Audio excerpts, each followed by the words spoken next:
ادبی لطیفے سلسلہ نمبر 27۔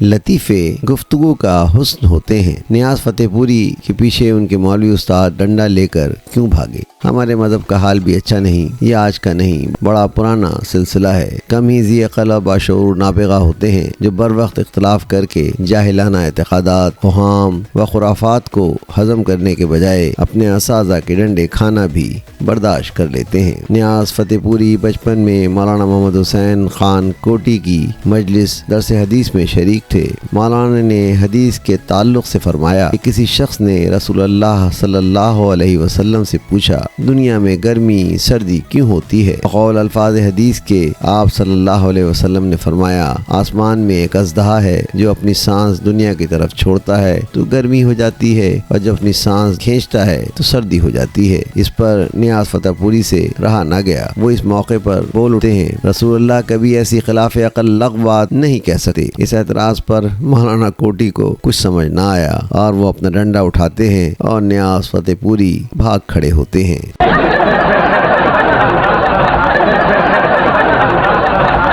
آواز و پیشکش سراج الدین۔ ویڈیو پسند آئی ہے تو لائک کیجئے، چینل کو سبسکرائب کیجئے تاکہ آپ کو میری نئی ویڈیو کا نوٹیفیکیشن بر وقت مل سکے۔ شکریہ۔